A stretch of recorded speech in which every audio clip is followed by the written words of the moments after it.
তো বন্ধুরা দেখতে পাচ্ছ আমি এই বটবটি নিয়ে বসেছি, ছেলের বায়না কি না রুটি খাবে, তাই বটবটিগুলো দেখতে পাচ্ছ। আর এই যে আলুগুলো দেখতে পাচ্ছ, আলু আর বটবটি ভাজা করবো, তার জন্য সামান্য কটা বটবটি নিয়ে ফেলেছি। এখানে কাঁচা লঙ্কা আর পেঁয়াজ রেখেছি। এবারে দেখা যাক আলুগুলো মানে ছাড়ানো যাক, কিছুটা ছাড়িয়ে নিয়েছিলাম, ভাবলাম যে তোমাদের সামনে শেয়ার করি মানে এই মুহূর্তটা। তো যাই হোক, তো চলো আলুগুলোকে আমি ভালো করে ছাড়িয়ে নেবো, নিয়ে শুরু শুরু করে আলু কুচিয়ে আলু আর বিনস করে একসঙ্গে ভাজি করে। আর ছেলের বায়না রুটি খাবে, তো রুটি আর এই ভাজা দিয়ে খাবো। কার কার ভালো লাগে অবশ্যই জানাবে। আর তো আমি এখন আলুগুলো ভালো করে ছাড়িয়ে নিই, আর ছাড়িয়ে নিয়ে তারপরে আটা থাসবো। আটা এখনো থাসা হয়নি অলরেডি। তো যাই হোক, ভাবছিলাম মুড়ি খেয়ে নেবো। তো ছেলের বায়না তো রাখতে হবে মাকে, মা বলে কথা, তাই না? মা হওয়াটা মুখের কথা নয়, শত কষ্ট হলেও মাকে সন্তানের জন্য করতে হয়। ইচ্ছে না থাকলে উপায় নেই, ভাবলাম মুড়ি খেয়ে নেবো দুটো, ছেলের বায়না ভাত করলে হয় না। তো যাই হোক, বৃষ্টি বৃষ্টি ওয়েদার, ভাত আর ভালো লাগছে না, তো রুটি করে দেওয়া যাক। তো তার জন্য দেখতে পাচ্ছ আলুগুলোকে চটকে পটকে নিয়ে নিচ্ছি। বাবু বলো, তোমার রুটি খেতে ভালো লাগে? হ্যাঁ, ট্রায়াঙ্গেল রুটি। ট্রায়াঙ্গেল রুটি মানে ও ট্রায়াঙ্গেল বলছে এই কারণে, ট্রায়াঙ্গেল রুটি বলতে ও পরোটার কথা বলছে, ঠিক আছে? ত্রিকোণা পরোটার কথা তোমরা অবশ্যই বুঝতে পারছো, একটু তেল দিয়ে ভেজে দিতে হবে। তো যাই হোক, আর আলু ভাজা রুটি কার কার খেতে ভালো লাগে অবশ্যই জানাবে, সঙ্গে কাঁচা পেঁয়াজ থাকা চাই অবশ্যই। আর আমাদের ছেলে কি বলে না, মাথা খারাপ করে দেবে। তো চলো আলুগুলো কুটে নেওয়া যাক, নিয়ে দাঁড়াও, তো তোমাদের সামনে আসবো। আর বটবটি দুটো কুটবো, সেটা দেখানো তো হয়েই তো গেছে না। আমার পারবা? হ্যাঁ, নো নেভার। আর কি পড়াশোনা করেছিস?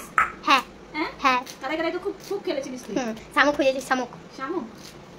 এত কাদার মধ্যে বিকেলবেলা খেলছিল, ভিডিওটা তোমাদের সঙ্গে অনেক শামুক খুঁজেছি। মোয়া বললে 10টা 20টা মানে শামুক পেয়ে গেছে ওখানে একটুখানি জায়গা। আচ্ছা, এতগুলো দেবো না, রেখে দিয়েছি কারণ তিনজন খেতে, না ওদের রাখিও না, তিনজন খেতে। তো ও দিদি আমি আরও, তো অবশ্যই ভালো করে কুটে নিই বটবটিগুলো। চলো আসছি। আটাগুলো ভালো করে এখানে আটাগুলো ভালো করে আমি একটু ইয়ে করে নিচ্ছি, যদি আটার মধ্যে বৃষ্টি পড়েছে তো আটার মধ্যে যদি কিছু থাকে, তাই আটাগুলোকে ভালো করে চালিয়ে নিচ্ছি। আর ইগুলো তো মানে সবজিগুলো কোটা হয়ে গেছে, আটাটা ফেসে নিয়ে একদিকে আলু বটবটি ভাজা, একদিকে রুটি বসে নেবো। রুটি অনেকদিন খাওয়া হয়নি, আর রুটি আমি অতটা ভালোবাসি না, তো সেটা যখন বলছে সেই প্রত্যেকদিন ভাত মুড়ি খাচ্ছি, দেখা যাক রুটিটা বানাই।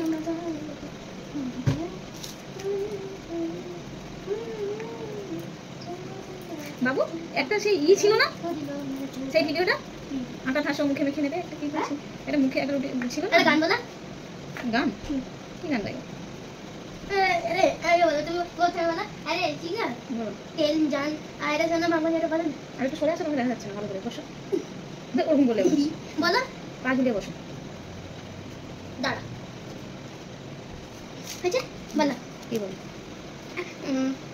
আয়রা মামা নিশানা আমার কাছে জানি না দিন চাটে ঠাকাই মাথা ওই গানটা। ও আচ্ছা, ওটা বাবা মানে হাজারে মেঘে হাজারে ছেলে মেলা, বাবা মানে জানলার গ্রিলটাতে ঠেকায় মাথা, তখনই মনে হয় যেন বাবা কাটে না সময় আর কিছুতে। জানলার গ্রিলটাতে ঠেকায় মাথা, মনে হয় বাবার মতো বলে না আয় কোকো আয়, আয় কোকো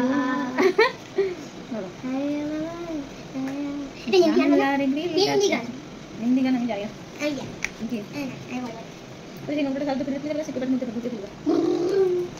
চলো সামান্য লবণ দিয়ে দিই।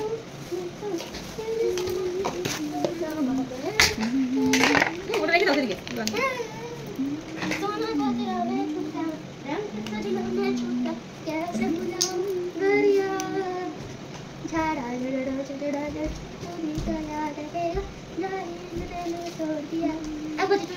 বলো, আমি তো বলে দিচ্ছি, বলো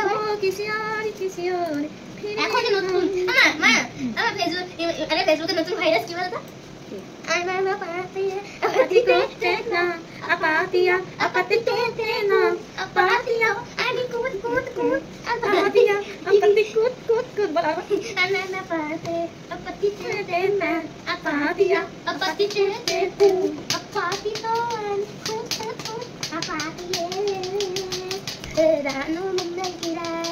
তারপরে কিন্তু আছে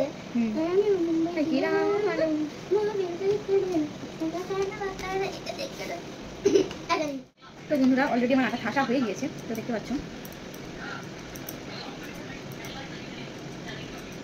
তো এখানে দেখতে পাচ্ছ বরবটি আলু। এবারে এই নুন হলুদটা ভালো করে মেখে নেবো, যেহেতু আমি ভাজা করব। তো ভালো করে নুন হলুদ মাখিয়ে নিয়ে তারপরে এদিকে দেখো আটাগুলো থেসে 6 পিস, যেহেতু 3 জনের 6 পিস। আর আমাদের একটা ব্যাপার আছে, আমরা যতই রুটি খাই না কেন, হয় ভাত না হলে মুড়ি খাবো, তার জন্য 6 পিস করেছি। যাই হোক, আর লাস্টে তো মুড়ি খাবো, তো এই জন্য এগুলো দেখো ভালো করে মাখিয়ে নিচ্ছি। দেখো সুন্দর করে মাখিয়ে নিচ্ছি, যাতে ভালো করে নুন হলুদটা এর মধ্যে যায়। তো তারপরে কলে হাতটা ধুয়ে নিলাম, বসিয়ে দিয়েছি। তো গ্যাসটা আমি অন করে নেব। তো দেখতে পাচ্ছ গ্যাসটা অন করে নিয়েছি, কড়া এরপর এখানে। তো আরেক পাশে আমি তাওয়া বসিয়ে দেবো রুটির জন্য। তো যাই হোক, ওই পাশে আমি তাওয়া বসিয়ে দিয়েছি রুটি ভাজার জন্য। তো যাই হোক, এবারে আমি আটাগুলো ভালো করে থেসে নিই। আলু আর বরবটি ভাজা আমি এখানে কড়াই তুলে দিয়েছি। তো এগুলো ভালো করে নেড়ে চড়ে আমি ভেজে নেব, কারণ এগুলো ভাজার পরে দেখতে পাচ্ছ প্রায় ভাজা হয়ে আসছে বলে পেঁয়াজটা দিয়ে দিয়েছি। আর অ্যাকচুয়ালি পেঁয়াজটা লাস্টে দেওয়ার কারণ হলো পেঁয়াজটা না বেশি ভাজা করব না, পেঁয়াজ বেশি ভেজে নিলে পেঁয়াজের টেস্টটাই পাওয়া যায় না। তো তার জন্য হালকা করে পেঁয়াজ ভাজবো, ওই জন্য মানে আমি শেষের দিকেই পেঁয়াজটা দেই যে কোনো ভাজাতে আর কি। আর তো যাই হোক, আর দেখতে পাচ্ছ এদিকে ভালো করে নেড়ে নিচ্ছি। আর ছেলেকে বলেছিলাম ক্যামেরা ধরে দিতে, ও তো আউট পুরো। তো ভাবলাম যে একা একা এক হাতে নাড়ছি আর এক হাতে তোমাদের সামনে শেয়ার করছি। তো কেমন লাগছে অবশ্যই বলো।